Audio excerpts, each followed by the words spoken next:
मेरा नाम सुहानी है। मैं और मेरी माँ मार्केट से निकल रहे थे कि तभी बारिश शुरू हो गई। वहाँ कोई ऑटो वाला भी नहीं था, इसलिए हम दोनों माँ बेटी किनारे खड़े होकर बारिश ख़त्म होने का इंतज़ार करने लगे। तभी अचानक एक कार आकर हमारे करीब रुकी। शीशे को नीचे करके उसमें बैठे हुए आदमी ने जब हमसे कुछ कहना चाहा, तभी बारिश के शोर में उसकी आवाज़ ठीक से हमारे कानों तक नहीं पहुँच पाई, लेकिन इतना तो समझ गए थे कि वह आदमी हमसे गाड़ी में बैठने के लिए बोल रहा था। जब गर्दन नीचे करके हमने उस आदमी को गौर से देखा, तो फिर हमें उसे पहचानते हुए देर न लगी। यह तो मनोज अंकल थे, पापा के एक पुराने दोस्त थे। कुछ ही देर में हम दोनों माँ बेटी मनोज अंकल की गाड़ी की पिछली सीट पर बैठे हुए थे। मनोज अंकल कभी हमारे पड़ोस में ही रहते थे, लेकिन कुछ साल पहले ही ये कॉलोनी छोड़कर करीब की एक महंगी सोसाइटी में रहने के लिए चले गए। हमारे बैठने के बाद गाड़ी स्टार्ट करते हुए मनोज अंकल ने पूछा, भाभी घर में सब ठीक तो है ना? मम्मी ने कहा कि हाँ सब ठीक है। आप बताइए आपकी बीबी कैसी है और बच्चे वगैरह कितने हैं? अंकल ने जवाब दिया, भाभी जब बीबी ही नहीं है तो फिर बच्चे कहाँ से आएंगे? माँ ने बड़ी ही हैरानी से पूछा, क्यों क्या हुआ? आपकी बीबी को जब आप पड़ोस में रहते थे तभी तो शादी हुई थी आपकी। अंकल ने कहा, शादी चल ही नहीं पाई, 2 साल में ही हम दोनों का तलाक हो गया और पिछले साल ही केस खत्म हुआ और मुझे इसके बदले 5 लाख देने पड़े। अंकल की बात सुनकर माँ ने बड़ी हैरानी से उन्हें देखा और फिर उनसे बोली, यह तो बहुत ही बुरा हुआ, माफ़ कीजिएगा, मुझे इस बात की बिल्कुल भी भनक नहीं थी। अंकल ने कहा कि हाँ, खबर आपको होगी भी कैसे? आखिर मैं तो कॉलोनी छोड़कर सोसाइटी में रहने चला गया हूँ और बिजनेस के सिलसिले में अब मैं इतना बिजी रहता हूँ कि कहीं भी मुझे आने जाने की फुर्सत ही नहीं मिलती। और जब संजय साहब थे तब कभी कभार मेरी फ़ोन में बात हो जाया करती थी। खैर छोड़िए, आप मेरा नंबर ले लीजिए।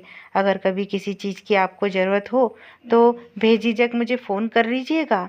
अंकल ने माँ को अपना विजिटिंग कार्ड दिया, जिसे माँ ने अपने पर्स में रख लिया और कुछ देर में ही हम दोनों घर पहुंच गए थे। अंकल हमें बाहर घर तक छोड़कर वापस चले गए। शराब की लत की वजह से आज से 3 साल पहले मेरे पापा का देहांत हो गया था। मेरे पापा कोई बेहतर इंसान नहीं थे, उन्हें शराब की लत लगी हुई थी और इसी बुरी लत में उन्होंने अपने गांव में अपनी सारी इज्जत को बर्बाद कर दिया था। शराब के नशे में वो अक्सर मेरी माँ के साथ मारपीट किया करते थे। मेरी मम्मी मेरी वजह से सब कुछ बर्दाश्त करती रहती, क्योंकि तब तक मैं बहुत छोटी थी। मेरी परवरिश में किसी भी तरह की कोई कमी ना है, बस इसलिए मेरी माँ ने दिन रात बहुत मेहनत करती। पापा के मरने के बाद मेरी माँ घर में ही लोगों के कपड़े सिलने लगी थी, जिससे हमारा गुजारा ठीक ठाक चल जाता था। मेरे पापा के बड़े भाई यानी कि मेरे बड़े पापा काफ़ी दौलतमंद इंसान हैं, लेकिन हम माँ बेटी को पूछते तक नहीं थे। किसी भी त्यौहार पर वह लोग मेहमान की तरह घर आते हैं और मेरे हाथ में थोड़े बहुत मिठाइयाँ रख कर चले जाते हैं। सिर्फ फॉर्मेलिटी के तौर पर हमें वह सब सामान देकर चले जाते थे। माँ की वजह से ही मैं आज एक अच्छे कॉलेज तक पहुँच पाई हूँ। कॉलेज घर के नज़दीक ही था। कॉलेज में ही मुझे अर्जुन मिला, जिससे मेरी दोस्ती हो गई और फिर मेरी दोस्ती प्यार में बदल गई। यह तो मुझे पता ही नहीं चला। मैं अपनी माँ से सारी बात शेयर करती थी, लेकिन अर्जुन वाली बात मैंने माँ को अभी तक नहीं बताई, क्योंकि एक तो माँ वैसे भी परेशान रहती थी। इस पर अगर मैं उन्हें यह बताती कि मैं किसी लड़के से प्यार करती हूँ तो शायद वह और भी ज़्यादा दुखी हो जाती। मेरे कॉलेज की छुट्टियाँ थी, इसलिए अब मैं पूरे दिन घर में ही रहती थी और माँ के काम में थोड़ा बहुत हाथ बटा दिया करती थी। घर के पास ही एक नई मार्केट बनकर तैयार हो रही थी। उसी मार्केट में मेरी माँ लेडीज़ गारमेंट्स की एक दुकान शुरू करना चाहती थी। इसी सिलसिले में आज हम मार्केट गए हुए थे, जहाँ हमारी मुलाकात मनोज अंकल से हो गई। मार्केट में दुकान खरीदने के लिए माँ को 5 लाख की ज़रूरत थी। मेरे बड़े पापा के लिए 5 लाख कोई बहुत बड़ी रकम नहीं थी और मम्मी उनसे मांग भी लेती तो शायद वो उन्हें भी दे देते, लेकिन माँ ने उधार लेना बिल्कुल भी मुनासिब नहीं समझा। हम दोनों माँ बेटी घर में ही एक सहेली की तरह रहते थे। मेरी माँ अपनी हर मुश्किल में मुझसे बात करती तो मैं भी अपने कॉलेज की लाइफ की बातों को माँ से ही शेयर कर लेती थी। 1 महीना गुजर गया था। इसी बीच माँ दुकान के 5 लाख का लोन लेना चाह रही थी, इसलिए पिछले 1 महीने से ही मेरी माँ बैंक का चक्कर लगा रही थी, लेकिन बैंक से सिर्फ उन्हें 1 लाख का ही लोन मिल पाया। गोल्ड गिरवी रखकर माँ ने 1 लाख का ही और इंतजाम किया और यह 2 लाख दुकान वाले को दे आए। अब बाकी के 3 लाख के लिए माँ ने उस दुकान वाले से 2 महीने का वक्त ले लिया, लेकिन अब माँ को 2 महीने के अंदर ही अंदर इंतजाम करना था। सुबह उठकर मैं अपनी पढ़ाई में लग गई और माँ किचन में थी। कुछ देर में मम्मी हाथों में झाड़ू लिए वही कमरे में आ गई और बोली, सुहानी, मेरे सुबह खाना बनाने के बाद झाड़ू भी लगा लिया कर। दिमाग में एक बात आ रही है। मैंने कहा, बोलो माँ। माँ ने कहा, रुपयों के लिए एक बार क्या मैं मनोज से बोलकर देखूं? मैंने कहा, मनोज अंकल के पास अगर पैसे नहीं होते तो फिर भी आप एक बार उनसे बात करके देख लीजिए। माँ ने झट से मनोज अंकल का कार्ड निकाला और अपने फ़ोन पर उनका नंबर डायल कर दिया। अंकल ने फ़ोन उठाया। उन्होंने उधर से कहा, हेलो, कौन? और माँ ने कहा कि मैं संजय की बीवी सुमन बोल रही हूँ। क्या आपने मुझे पहचाना? अंकल ने कहा, अरे भाभी, कैसी है आप और आपने मुझे कैसे याद किया? माँ ने हिचकिचाते हुए कहा, मनोज अंकल के सामने अपनी सारी परेशानी को बयान कर दिया। अंकल ने कहा कि भाभी, मैं अभी ऑफिस में हूँ और शाम को लौटते वक्त मैं आपके घर की तरफ से ही होता हुआ जाऊँगा। अंकल का फ़ोन कटने के बाद माँ थोड़ा परेशान लग रही थी। उनकी परेशानी को मैं भाप गई, इसलिए मैं माँ के करीब गई और बोली कि आप बिल्कुल भी टेंशन मत लीजिए। जब अंकल घर आने के लिए बोल रहे हैं तो इसका मतलब ये है कि वह हमारी कुछ न कुछ मदद ज़रूर करेंगे। शाम के 7 बजे थे कि घर के बाहर एक गाड़ी की रुकने की आवाज़ सुनाई दी।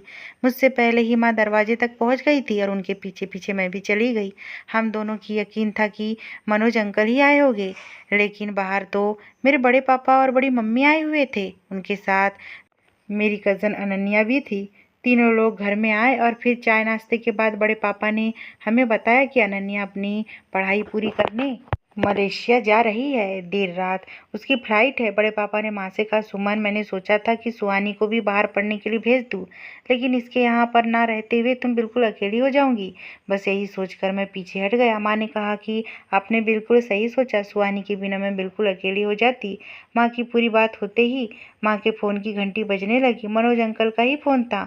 माँ फ़ोन लेकर मेरे कमरे में चली गई और जब कमरे से बाहर निकली तो काफ़ी बेचैन लग रही थी। मेहमानों के बीच में उनसे उनकी परेशानी की वजह कैसे पूछती? तो मैंने माँ को मैसेज करते हुए पूछा, क्या हुआ? माँ सामने बैठी थी। माँ ने फ़ौरन ही रिप्लाई किया, थोड़ी देर में मनोज घर पहुँचने वाला है। क्या करे? अजीब सी परेशानी थी, कुछ समझ में नहीं आ रहा था। अगर बड़े पापा और बड़ी मम्मी के सामने ही अंकल घर पहुँच गए तो बड़ा ही मसला हो जाएगा। ना जाने फिर यह लोग क्या सोचेंगे। यहाँ से जाने के बाद वह लोग तरह तरह की हमारे बारे में बातें बनाएंगे। मेरी बड़ी मम्मी को तो आसानी से बात करने का मौका मिल जाएगा। वह पूरे रिश्तेदारों में इस बात का बतंगड़ बनाकर पेश कर देंगी।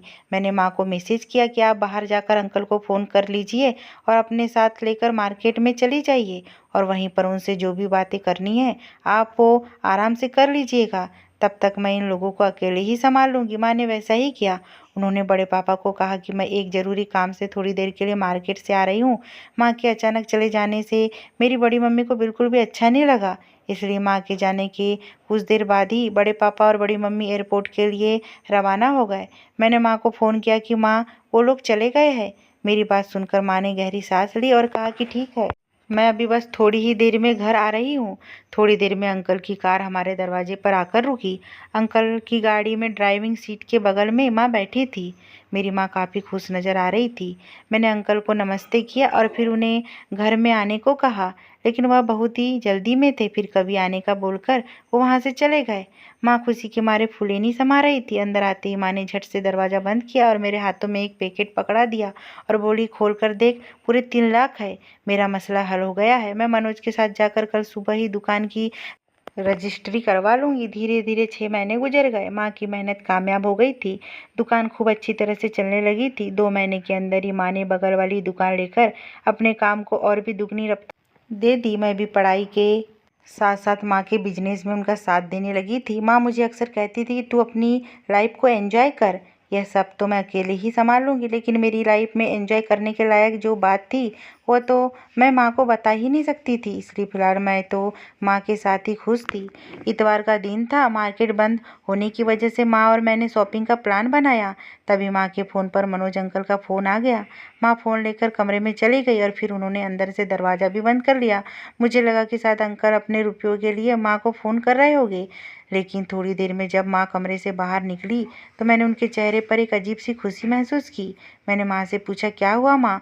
अंकल अपने रुपए वापस मांग रहे थे। माँ ने कहा, अरे नहीं तो पगली, पिछले महीने ही तो मैंने उनके रुपए लौटाने के लिए उन्हें बोला, लेकिन उन्होंने तो मुझे साफ मना कर दिया। तब मैंने वह रकम बगल वाली दुकान में इन्वेस्ट कर दी। मनोज अंकल का बहुत बड़ा बिजनेस है और उनके पास रुपए पैसे की कोई भी कमी नहीं है। वह तो मुझे और भी पैसे देना चाहती है, लेकिन फ़िलहाल तो मैंने उन्हें मना कर दिया। थोड़ी देर पहले ही माँ और मैं शॉपिंग पर जाने की प्लानिंग कर रहे थे, लेकिन अंकल के कॉल के बाद माँ ने शॉपिंग का प्लान पूरी तरह से कैंसिल कर दिया और बोली, सुहानी बेटा, शॉपिंग के लिए तो हम लोग फिर कभी चले जाएंगे। मार्केट में मुझे अभी कुछ काम है, इसलिए मैं वहाँ जा रही हूँ और तुम यहाँ घर पर ही रुकना। यह कहकर माँ तैयार होने के लिए वापस कमरे में चली गई। थोड़ी देर के बाद जब वह कमरे से बाहर निकली तो उन्हें देखकर तो मैं चौंक ही गई। माँ ने बड़े ही दिनों बाद बड़ा खूबसूरत सा जोड़ा पहना था और वो हल्की सी मेकअप के साथ आज गजब सी लग रही थी। माँ का ये रूप देखकर मुझे थोड़ी सी हैरानी हुई और मैं समझने लगी कि शायद माँ और मनोज अंकल के बीच मोहब्बत की खिचड़ी पक रही है। मेरी माँ 35 साल की उम्र की थी और अंकल के तकरीबन इतनी ही उम्र के होंगे, और इसमें कोई बुराई भी नहीं थी। माँ ने पूरी ज़िंदगी अपनी ख्वाहिशों का गला घोटकर मुझे बड़ा किया, उसके ऊपर होने वाले जुल्म की मैं खुद गवाह थी। आज माँ अपनी ज़िंदगी को अपने हिसाब से जीना चाह रही है, तो आखिर इसमें गलत क्या है। मैं माँ को खुश देखकर अंदर ही अंदर बहुत खुश थी। मैं अंकल को शुक्रिया अदा भी करने लगी, लेकिन क्योंकि मेरी माँ की खुशी की वजह ही वही थी। माँ को इतना खुश देखकर मैं भी सोच रही थी कि मोहब्बत भी क्या चीज़ होती है। जिसे मिल जाए उसकी ज़िंदगी ही संवर जाती है, और जिसे ना मिले तो उसका तो सब कुछ बर्बादी हो जाता है। और कोई लैला या कोई मजनू यूं ही नहीं बना होगा, मोहब्बत की ताकत ने उसे अमर कर दिया होगा। लेकिन मैं अपनी मोहब्बत का क्या करूं? मुझे भी तो मोहब्बत है, लेकिन मेरी मोहब्बत लैला मजनू जैसी ही लगती है। मैं यह सब सोच ही रही थी कि बाहर अंकल की गाड़ी का हॉर्न सुनाई दिया और माँ झट से घर से निकल गई और फिर सीधा रात के 10 बजे ही लौटी। बहुत खुश थी। उन्होंने आते ही मेरे हाथों को चूम लिया और मुझसे बोली, सॉरी बेटा, मैं लेट हो गई, तुमने खाना खाया? मैंने कहा, नहीं माँ, अभी तो नहीं, मैंने सोचा कि तुम लौटोगी तो फिर हम साथ में ही खाना खा लेंगे। मैंने पनीर बनाया है, खाऊंगी? निकालूं खाना?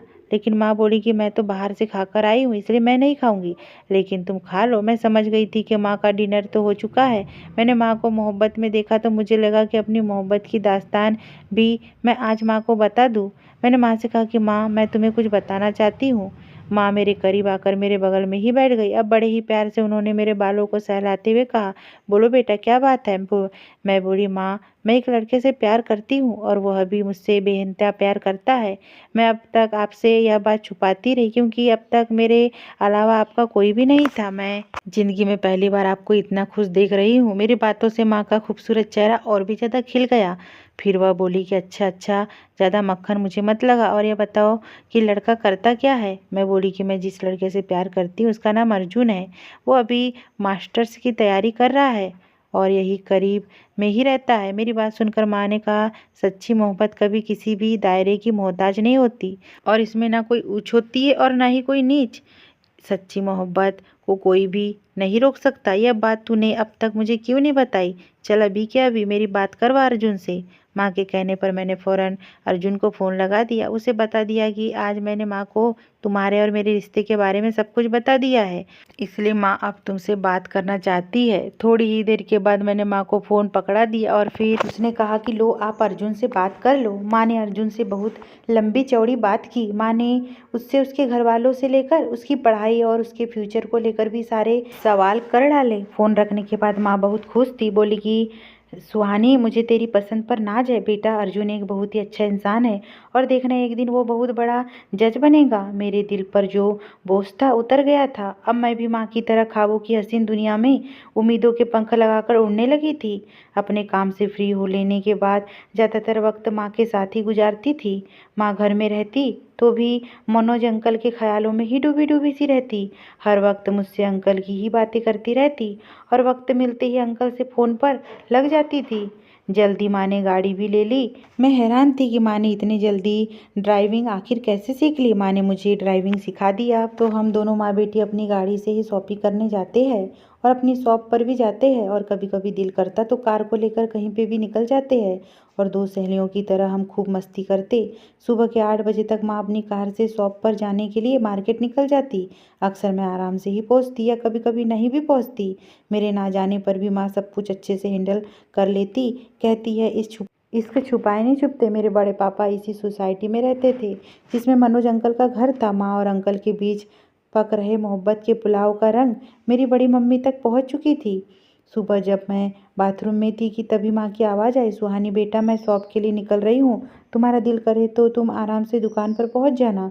मैं सोच रही थी कि आज मैं शॉप पर ना जाकर अर्जुन से मिलने के लिए जाऊँगी और माँ के निकलने का इंतज़ार करने लगी ताकि उनके जाने के बाद मैं भी सज धज कर घर से निकल सकूं। मैं कमरे में ही थी कि तभी माँ मेरे कमरे में आ गई और बोली, सुहानी बेटा एक काम करो, आज तुम ही शॉप पर चली जाओ और मैं लंच में आऊँ तो तुम घर पर ही रह जाना और फिर मैं वापस शॉप पर चली जाऊंगी। मैंने कहा ठीक है माँ, लेकिन अभी तो तुम शॉप पर जाने को तैयार थी, अब अचानक से तुम्हें क्या हो गया? तो माँ बोली कि दरअसल मुझे कोई दूसरा काम याद आ गया है, इसलिए मैं अभी नहीं आ सकती। मैंने गाड़ी निकाली और मैं दुकान की तरफ चल पड़ी, लेकिन जब मैं दुकान पर पहुंची तब मुझे याद आया कि मैं शॉप की चाबियां तो लाना ही भूल गई हूँ। शॉप से घर की दूरी सिर्फ 5 किलोमीटर की ही थी।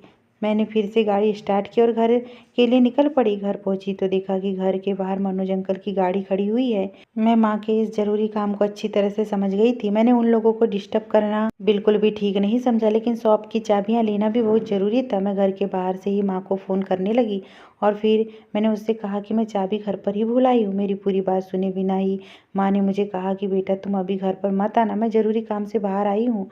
और मैं फिर से शॉप पर पहुँच गई और माँ के ज़रूरी काम से फ्री होने का इंतज़ार करने लगी। आधा घंटे में माँ शॉप पर पहुँच गई। मैंने माँ से कहा कि आज तुम दुकान संभालो, अब मैं जा रही हूँ। माँ बोली कि तुम कहाँ जा रही हो?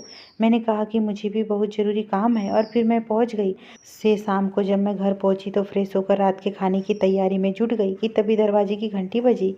बड़े पापा और बड़ी मम्मी आए हुए थे। दोनों ही लोग सोफे पर बैठ गए और मैं दोनों को गिलास में पानी दिया और बोली कि मैं उनके लिए चाय बना कर लाती हूँ। बड़ी मम्मी बोली कि नहीं बेटा, चाय की ज़रूरत नहीं है, तुम बस यहाँ आओ और मेरे पास बैठो क्योंकि मुझे तुमसे आज कुछ ज़रूरी बात करनी है। बड़ी मम्मी ने मुझे अपने बगल में ही बैठा लिया और बोली, देखो सुहानी, अगर बच्चे बिगड़ते तो उनकी शिकायत माँ बाप से की जाती है, लेकिन जब माँ बाप ही बिगड़ रहे हो तो फिर उनकी शिकायत किससे की जाए? क्या उनके बच्चों से की जाए? देखो ना कैसा ज़माना आ गया है। बेटा तुम तो समझदार हो, इसलिए मैं यह बात तुम्हें समझा रही हूँ। तुम अपनी माँ को कंट्रोल करो क्योंकि उनकी वजह से सोसाइटी में हमारी बहुत नाक कट रही है। मैंने कहा क्यों, ऐसा क्या कर दिया मेरी माँ ने? बड़ी मम्मी ने कहा कि अरे हमारी सोसाइटी के रहने वाले मनोज के साथ तेरी माँ आजकल खुलेआम घूम रही है और पूछ रही है कि ऐसा क्या किया तेरी माँ ने? पानी तो सर से ऊपर ही गुजर गया है। तब जाकर हम दोनों ने यह फैसला किया कि तेरे कानों तक हम यह बात पहुंचाए। तेरी माँ को मैंने फ़ोन भी किया था तो वह शॉप पर ही थी और उसी ने बताया कि तू इस वक्त घर पर है, इसलिए फिर हम सीधे तेरे पास ही चले आए। बड़े पापा और बड़ी मम्मी ने काफ़ी देर तक मुझे समझाने की कोशिश की और मुझे तरह तरह की बातें बताई और उसके बाद वह लोग चले गए। उनके जाते ही मैंने माँ को फ़ोन किया। माँ घर आई तो मैंने उन्हें पूरी बात बता दी। वो मुझे कुछ भी नहीं बोली और चुपचाप अपने कमरे में चली गई। अगले दिन सुबह उठकर मैंने माँ से कहा कि माँ, मैं आपके साथ हूँ, आपने कुछ भी गलत नहीं किया, इसलिए आपको किसी की भी परवाह करने की कोई ज़रूरत नहीं है। जब हम मुसीबत में थे तब उन लोगों को हमारी कोई फ़िक्र नहीं थी, लेकिन अब हमारी वजह से उनकी नाक कट रही है। इसलिए माँ, आप जो भी कर रही है वह सही कर रही है, आप बिल्कुल भी फ़िक्र मत करिए। सुबह हो चुकी थी और माँ को उदास देखकर मैंने माँ को हौसला देने की बहुत कोशिश की, लेकिन माँ टूट चुकी थी। कल से उनके चेहरे का रंग पूरी तरह से गायब था। मेरी माँ फिर से वही पुरानी सुमन लगने लगी थी जो कभी गमों के बोझ तले ही दबी हुई थी। कुछ दिन गुजरे तो मैंने यह महसूस किया कि माँ ने अब मनोज अंकल से भी दूरियां बना ली थी। मैंने माँ से कई बार बात करने की कोशिश की, लेकिन वह इस बारे में अब कोई बात भी करना नहीं चाहती थी और बात बात पर मुझे डांट देती थी। मेरे फ़ोन पर अगर अर्जुन का फ़ोन आता तो माँ को अच्छा नहीं लगता। कुछ वक्त पहले तक जिस माँ को मोहब्बत से मोहब्बत हो गई थी, वही माँ मोहब्बत को बड़ी ही नफरत की नज़र से देखने लगी थी। माँ पूरी तरह से बदल चुकी थी। उनका हंसना बोलना वह तो सब गुजरे ज़माने की बात हो गई थी। मैं अपनी माँ को इस रूप में नहीं देख सकती थी। मैंने भी सोच लिया था कि अब मुझे क्या करना है। एक दिन माँ के शॉप पर चले जाने के बाद मैंने अंकल को फ़ोन लगाया और मैंने उनसे माँ के हालातों पर बात करने लगी। उन्होंने मुझे बताया कि सुमन उनकी 5 लाख लौटा चुकी है और बातचीत भी बंद कर दी है।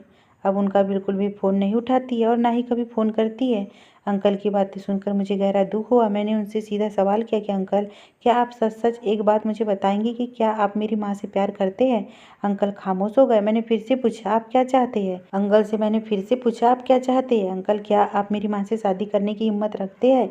अंकल ने जवाब दिया कि हाँ, मैं सुमन से शादी करना चाहता हूँ, लेकिन पिछले कुछ दिनों से सुमन पूरी तरह से बदल चुकी है। एक दिन सुमन मेरी सोसाइटी में मेरे साथी थी कि और हमें आपके बड़े पापा ने देख लिया था।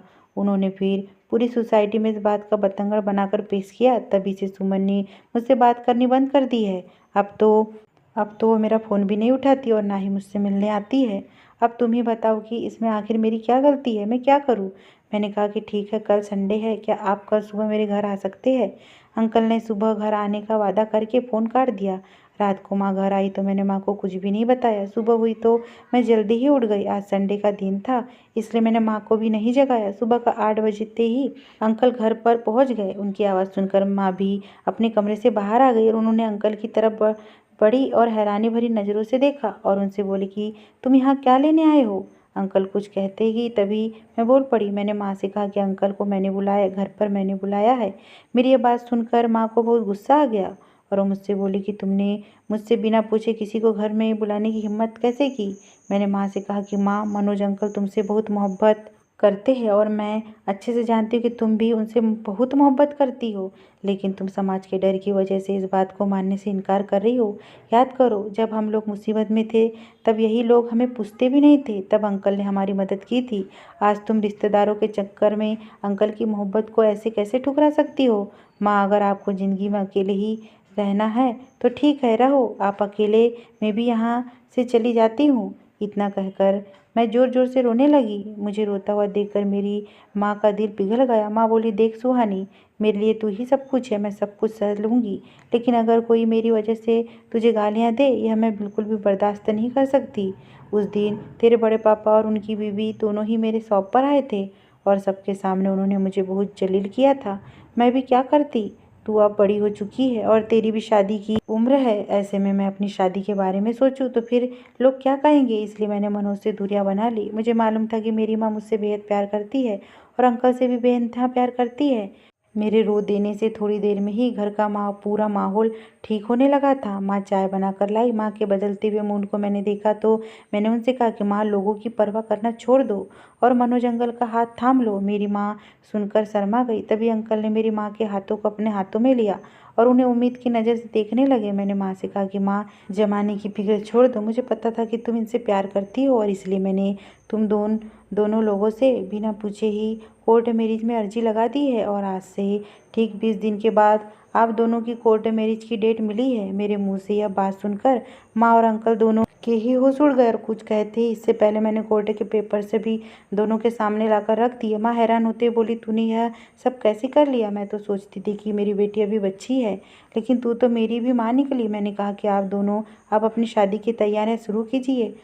और रही बात रिश्तेदारों की, तो मैंने अब दोनों की शादी के कार्ड भी छपने के लिए दे दी है। शादी के कार्ड लेकर रिश्तेदारों के यहाँ मैं खुद जाऊँगी। मैंने महसूस किया कि मेरी माँ को मुझ पर अब और भी ज़्यादा नाज पड़ गया था और मनोज अंकल की खुशी का तो कोई ठिकाना ही नहीं था। वो बोले कि मैं बहुत खुशनसीब हूँ कि सुमन जैसी औरत मेरी ज़िंदगी में आई है और अब तो मैं सुहानी जैसी बेटी को पाकर भी खुद को बहुत खुशनसीब समझ रहा हूँ।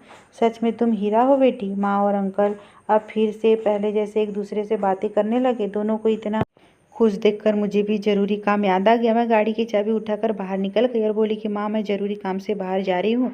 दोनों को घर में अकेला छोड़कर मैं जाने लगी तो दोनों शर्मा गए और मैं घर से बाहर निकल आई। मैं शादी की तैयारियों में लग गई थी और अंकल ने भी अपनी शादी के बाद की रिसेप्शन पार्टी के लिए होटल बुक कर लिया था। अगले दिन कार्ड छपकर आ गए थे। मैंने सबसे पहला कार्ड अपनी बड़ी मम्मी के घर देना ही मुनासिब समझा। मैं माँ को बिना बताए उनकी सोसाइटी में उनके घर पहुँच गई। मैंने डोर की बेल बजाई तो बड़ी मम्मी ने ही दरवाज़ा खोला और मुझे यूँ अचानक सामने देखकर बड़ी मम्मी बड़ा ही झटकते हुए बोली, अरे कैसी हो सुहानी, आज तुम रास्ता कैसे भटक गई? मैंने कहा कि दरअसल मुझे ज़रूरी काम था इसलिए आई हूँ। मैं बड़ी मम्मी के ड्राइंग रूम में बैठ गई। बड़ी मम्मी बोली, उस दिन तेरे पास से होकर मैं तेरी माँ की शॉप पर गई थी और फिर मैंने उसे समझाया कि यह सब ठीक नहीं है। घर के बच्चों की शादी की उम्र में अगर माँ ही इस तरह की हरकत करेंगी तो फिर यह कितनी शर्म की बात है, जिससे बच्चों पर बुरा असर पड़ता है। उस दिन की बात का काफ़ी असर हुआ है तेरी माँ पर और मैं तेरी माँ की जिठानी हूँ। अगर वो गलत रास्ते पर जाएंगी तो फिर मेरा फर्ज बनता है कि मैं उसे सही रास्ते पर लेकर आऊँ। बोलो, चाय पियूँगी? मैंने कहा कि नहीं बड़ी मम्मी, मैं थोड़ा जल्दी में हूँ। मैं बड़ी मम्मी का लेक्चर सुनने के लिए नहीं आई थी। मैंने सीधा कार्ड निकाला और उनके हाथों में थमाई और बोली, बड़ी मम्मी शादी का कार्ड है, इसे रख लीजिए। आप शादी में बड़े पापा के साथ ही आइएगा। कार्ड देखकर बड़ी मम्मी के चेहरे पर मुस्कुराहट झलकने लगी। बोली, अरे लड़का भी देख लिया और शादी भी तय कर ली। और तू मुझे अब बता रही है? ठहर, छोड़, यह तो बड़ी खुशी की बात है। बता मेरा दामाद करता क्या? मैं खड़ी हो गई और दरवाजे तक पहुंच गई। मैंने बड़ी मम्मी से कहा, लड़का रियल इस्टेट का बिजनेस करता है। बड़ी मम्मी, वह आपका दामाद नहीं है। आप कार्डों को अच्छे से पढ़ लीजिए, मैं जा रही हूँ। मैं अपने घर आ गई और मैंने माँ को सब कुछ बता दिया। हम दोनों ज़ोर ज़ोर से हंस रहे थे, क्योंकि कार्ड पढ़ने के बाद बड़ी मम्मी पर क्या गुजर रही होगी यह तो हम दोनों ही जानते हैं। मम्मी की शादी वाले दिन हम जिला के कोर्ट मैरिज में पहुंच गए। माँ और अंकल दोनों मैरिज मजिस्ट्रेट के सामने खड़ी हुई थी। माँ की तरफ से गवाह के रूप में मैंने साइन किया था। हमारे मार्केट के कई लोग भी उस शादी में शामिल हुए थे। शादी के जोड़े में माँ किसी हीरोइन से कम नहीं लग रही थी। कोर्ट से निकलती है हम लोग गाड़ी में बैठे। एक बार फिर से हम दोनों माँ बेटी मनोज अंकल की गाड़ी में थे, लेकिन माँ अगली सीट पर अंकल के साथ ही बैठी हुई थी और मैं पिछली सीट पर बैठी हुई थी। दोनों की खूबसूरत जोड़ी को देखकर मैं बेहद खुश हो रही थी। माँ ने कहा, सुहानी, अब तू अर्जुन से कब मिलवाएंगी? उसका फाइनल एग्ज़ाम हुआ है कि नहीं? अभी तक। मैं बोली, माँ उसका एग्ज़ाम क्लियर हो गया है, मजिस्ट्रेट भी बन गया है। माँ बोली, इतनी बड़ी खुशखबरी तुमने मुझे अभी तक बताई क्यों नहीं, और मैं उसे शादी में क्यों नहीं बुलाया? मैंने माँ से कहा, अभी तो आप दोनों अर्जुन के सामने ही खड़े थे। मेरी कोर्ट का जो जज था वह अर्जुन ही तो था। वह थोड़ी देर में ही घर पहुँच जाएगा आप दोनों को मुबारकबाद देने के लिए। लेकिन उसने कहा कि वह आप लोगों को सरप्राइज़ देना चाहता था, लेकिन आपने पूछा तो मैंने अर्जुन का सरप्राइज़ यहीं पर ख़त्म कर दिया। माँ की खुशी का ठिकाना ही नहीं था। माँ के साथ अंकल भी बेहद खुश नज़र आ रहे थे। माँ शाम तक घर पर ही रही और फिर शाम को वह अपने दूल्हे के साथ घर जाने के लिए तैयार होने लगी। आज एक बेटी अपनी माँ को विदा कर रही थी। माँ चले गई और फिर मैं और अर्जुन घर में अकेले ही रह गए थे। कुछ वक्त के बाद ही अर्जुन अपने घर वालों से मेरे बारे में बात कर ली और फिर मेरी और अर्जुन की भी शादी बहुत ही धूमधाम से हो गई। आज मैं अर्जुन के साथ बहुत खुश हूँ और मेरी माँ भी। दोस्तों, माँ अपने बच्चों के लिए सब झेलती है, जिसका हमें अंदाज़ा भी नहीं होता। लेकिन जब माँ की ममता का कर्ज लौटाने की बारी आती है तब हम उसे अकेला छोड़ देते हैं। लेकिन इस दुनिया में कुछ ही लोग ऐसे हैं जो माँ की ममता का कर्ज अदा कर पाते हैं। याद रखिए कि दूसरों की खुशी को समझना भी एक खास बात होती है, और अगर आप में यह खास बात है तब आप इंसान कहलाने का हक रखते हैं, क्योंकि इस दुनिया में सभी को खुश रहने का हक है और हर शख्स को अपनी पसंदीदा साथी के साथ रहने का भी हक है। अगर स्टोरी पसंद आई हो दोस्तों तो प्लीज़ चैनल को सब्सक्राइब और वीडियो को लाइक कीजिए। धन्यवाद।